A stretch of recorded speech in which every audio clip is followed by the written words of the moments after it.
क्या आप जानते हैं आखिर श्री राम ने क्यों दिया था लक्ष्मण को मृत्युदंड? और कुंभकर्ण के सो जाने के बाद 6 महीने तक रावण उसकी पत्नी के साथ क्या करता था? क्या आप जानते हैं सीता माता का अपहरण करने के बाद रावण उसे कभी हाथ क्यों नहीं लगा पाया? और क्या आपको पता है कि रावण की मृत्यु के बाद मंदोदरी ने विभीषण से शादी क्यों कर ली? आप ये भी नहीं जानते होंगे कि राम की एक बहन भी थी जिसका नाम शांता था। हम में से अधिकांश लोगों को रामायण की कहानी पता है, लेकिन इस महाकाव्य से जुड़े कुछ ऐसे भी रहस्य हैं जिनके बारे में लोगों को जानकारी नहीं है। आज हम आपके सामने रामायण से जुड़े ऐसे ही 11 रहस्यों को उजागर करेंगे। ऐसा माना जाता है कि मूल रामायण की रचना ऋषि वाल्मीकि द्वारा की गई थी, लेकिन कई अन्य संतों और वेद पंडितों जैसे तुलसीदास, संत एकनाथ इत्यादि ने भी इसके अन्य संस्करणों की भी रचना की है। हालांकि प्रत्येक संस्करण में अलग अलग तरीके से कहानी का वर्णन किया गया है, लेकिन मूल रूपरेखा एक ही है। नंबर 1, रामायण के हर 1000 श्लोक के बाद आने वाले पहले अक्षर से गायत्री मंत्र बनता है। गायत्री मंत्र में 24 अक्षर होते और वाल्मीकि रामायण में 24,000 श्लोक है। रामायण के हर 1000 श्लोक के बाद आने वाले पहले अक्षर से गायत्री मंत्र बनता है। ये मंत्र इस पवित्र महाकाव्य का सार है। गायत्री मंत्र को सर्वप्रथम ऋग्वेद में उल्लेखित किया गया था। नंबर 2, राम और उनके भाइयों की एक बहन भी थी। श्री राम के माता पिता एवं भाइयों के बारे में तो सारे प्राय सभी जानते हैं, लेकिन बहुत कम लोगों को ये मालूम है कि राम की एक बहन भी थी जिनका नाम शांता था। वे आयु में चारों भाइयों से काफी बड़ी थी। उनकी माता कौशल्या थी। ऐसी मान्यता है कि एक बार अंग देश के राजा रोमपद और उनकी रानी वर्षिणी अयोध्या आए हुए थे। उनको कोई संतान नहीं थी। बातचीत के दौरान राजा दशरथ को जब ये बात मालूम हुई तो उन्होंने कहा, मैं अपनी बेटी शांता आपको संतान के रूप में दूंगा। ये सुनकर रोमपद और वर्षिणी बहुत खुश हुए। उन्होंने बहुत ही लाड़ प्यार से शांता का पालन पोषण किया और माता पिता के सभी कर्तव्य निभाए। नंबर 3, राम विष्णु के अवतार है, लेकिन उनके अन्य भाई किसके अवतार थे?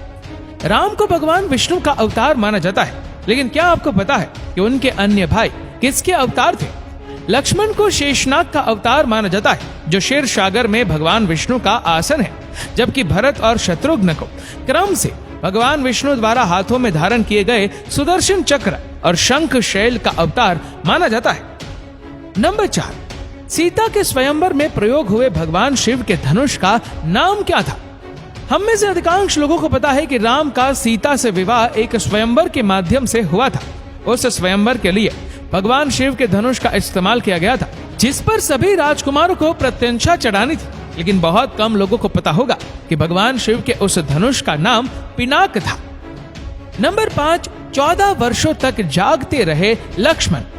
ऐसा माना जाता है कि वनवास के 14 वर्षों के दौरान अपने भाई और भाभी की रक्षा करने के उद्देश्य से लक्ष्मण कभी सोते नहीं थे। इसी कारण उन्हें गुदाकेश के नाम से भी जाना जाता है। वनवास की पहली रात को जब राम और सीता सो रहे थे तो निद्रा देवी लक्ष्मण के सामने प्रकट हुई। उस समय लक्ष्मण ने निद्रा देवी से अनुरोध किया कि उन्हें ऐसा वरदान दे कि वनवास के 14 वर्षों के दौरान उन्हें नींद न आए और वह अपने प्रिय भाई और भाभी की रक्षा कर सके। निद्रा देवी इस बात पर प्रसन्न होकर बोली कि अगर तुम्हारे बदले कोई 14 वर्षों तक सोए तो तुम्हें ये वरदान प्राप्त हो सकता है। इसके बाद लक्ष्मण की प्रार्थना पर निद्रा देवी लक्ष्मण की पत्नी और सीता की बहन उर्मिला के पास पहुंची। उर्मिला ने लक्ष्मण के बदले सोना स्वीकार कर लिया और पूरे 14 वर्षों तक सोती रही। नंबर 6, उस जंगल का नाम जहां राम, लक्ष्मण और सीता वनवास के दौरान रुके थे। हम में से अधिकांश लोगों को पता है कि राम, लक्ष्मण और सीता ने कई साल वन में बिताए थे, लेकिन कुछ ही लोगों को इस वन के नाम की जानकारी होगी। उस वन का नाम दंडकारण्य था, जिसमें राम, सीता और लक्ष्मण अपना वनवास बिताया था। ये वन लगभग 35,600 वर्ग मील में फैला हुआ था, जिसमें वर्तमान छत्तीसगढ़, उड़ीसा, महाराष्ट्र और आंध्र प्रदेश के कुछ हिस्से शामिल थे। उस समय वन सबसे भयंकर राक्षसों का घर माना जाता था, इसीलिए इसका नाम दंडकारण्य था, जहाँ दंड का अर्थ सजा देना और अन्य का अर्थ मन होता है।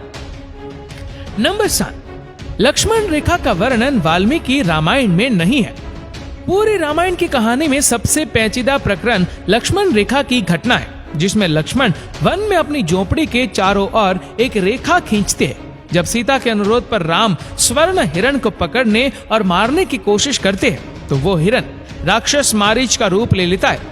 इस घटना के संबंध में अज्ञात तथ्य ये है कि इस कहानी का वर्णन ना तो वाल्मीकि रामायण में है और ना ही रामचरितमानस में, लेकिन रामचरितमानस के लंका कांड में इस बात का उल्लेख रावण की पत्नी मंदोदरी द्वारा किया गया है। नंबर 8, रावण एक उत्कृष्ट वीणा वादक था।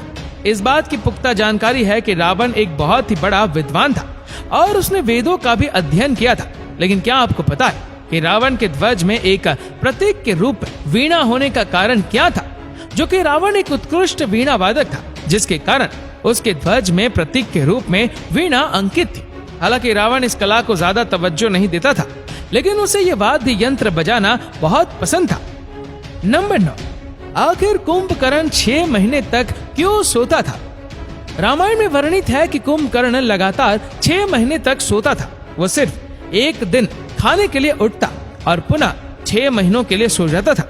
लेकिन क्या आपको पता है कि कुंभकर्ण को सोने की आदत कैसे लगी? एक बार एक यज्ञ की समाप्ति पर ब्रह्मा कुंभकर्ण के सामने प्रकट हुए और उन्होंने कुंभकर्ण से वरदान मांगने को कहा।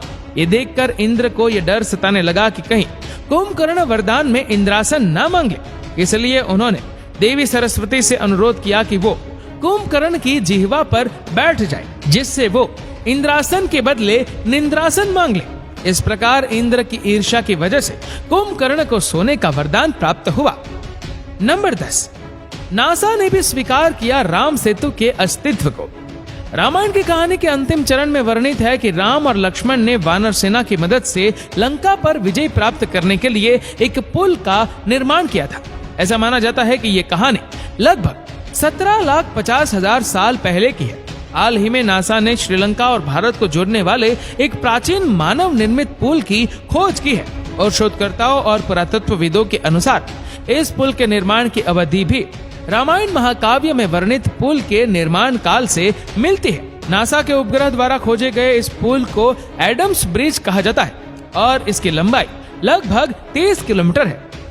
नंबर 11, आखिर क्यों राम ने लक्ष्मण को मृत्यु दंड दिया? रामायण में वर्णित है कि श्री राम ने ना चाहते हुए भी जी जान से प्यारे अपने छोटे भाई लक्ष्मण को मृत्यु दंड दे दिया था। आखिर क्यों भगवान राम ने लक्ष्मण को मृत्यु दंड दिया था? यह घटना उस वक्त की है जब श्री राम लंका विजय के बाद अयोध्या लौट आए थे और अयोध्या के राजा बन गए थे।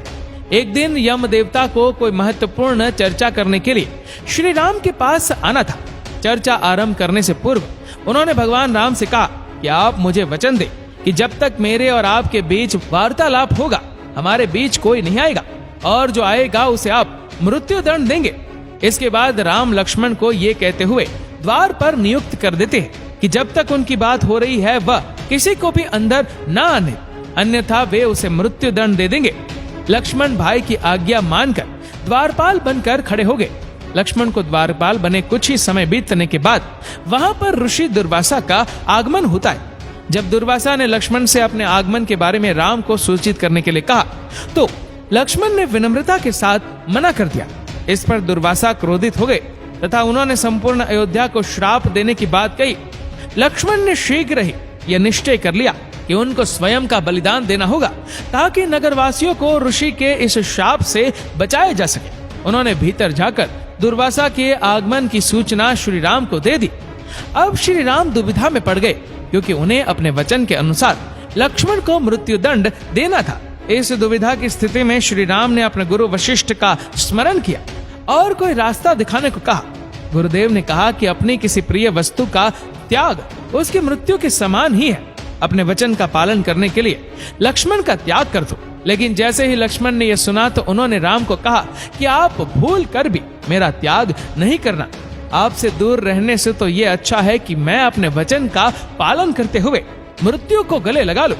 ऐसा कहकर लक्ष्मण ने जल समाधि ले ली। दोस्तों, इस वीडियो को लेकर आपकी क्या राय है नीचे कमेंट करके जरूर बताएगा। और अगर आपको वीडियो अच्छा लगा हो तो इस वीडियो को लाइक करेगा, शेयर करेगा ज्यादा से ज्यादा लोगों तक। और ऐसे ही और भी स्पिरिचुअल वीडियोस के लिए सब्सक्राइब करें हमारे यूट्यूब चैनल को और फेसबुक पर फॉलो करें हमारे पेज को। धन्यवाद।